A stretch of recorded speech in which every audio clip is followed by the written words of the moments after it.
Hello grade 6, welcome to our first flipped learning video, and this one's going to be on exaggeration poems.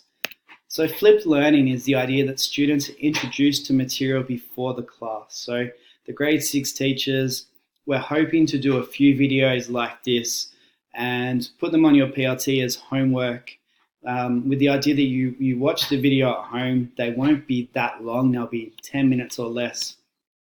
And that when you get to class, you know what's going to happen. You understand the material that we're going to teach, the tasks that you're going to do in class, so we can spend our class time getting that work done, deepening understandings, producing better quality stuff, and the teachers don't need to talk as much as what we have been doing. If you are someone who struggles to listen to all of the information being given during a 10-minute slab, then this should really help you, as you can watch the video and pause it and go back. You watch it again.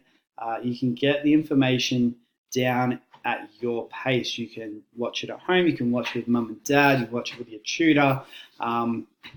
It's really going to be at your pace, which should help. This first video is just an example to show you what future videos may look like.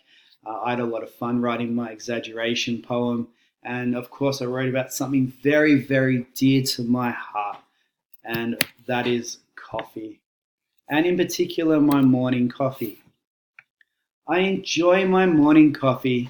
It is a cup full of life. Without it, each long school day the kids sure are in strife. It's so wonderful for your health, better for healing than penicillin, though without it you better watch out, as this good guy turns villain.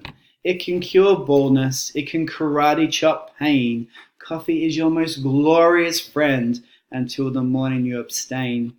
Students are running and screaming, trapped, panicking with nowhere to go. Who is that hideous monster? Go and get that teacher some Joe. As that first sweet sip serenades the senses, order restores in all its glory. Avoid a caffeine-free Mr. Stone is the moral of this story. And so with an exaggeration poem, there was rhyming couplets on the second and fourth line of each stanza. So in that first stanza there, life and strife for my rhyming words, then penicillin and villain, pain and abstain, go and Joe, glory and story. One of the great things when you're writing poetry is the online tools that you can use. If you are struggling to find some rhyming words, there's a web page out there called Rhyme Zone, and you just type in the word and a whole list of rhyming words will come up if there are rhyming words that match your word. If you can't find one that you can use, there's also examples of similar words that you might want to use, like a thesaurus sort of option, and then you can have a look at that word and see if you can find rhyming words for that. So lots of tools out there. There's, when you get to poems that have a certain amount of syllables, there's syllable counting web pages, and you just type in your sentence and it'll count your syllables for you. It really helps. With an exaggeration poem, the more crazy and wild your exaggerations, the more fun the poem will be to both read and write. I probably could have gone a bit more out there with my exaggerations.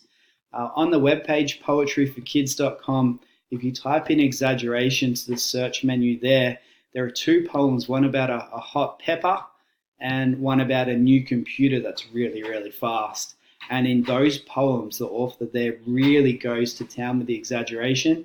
Worth checking out. There's more information on that webpage that you'll be able to use and build your understandings. I hope you enjoyed the video. Have fun writing poetry, and in this case, an exaggeration poem. Thank you.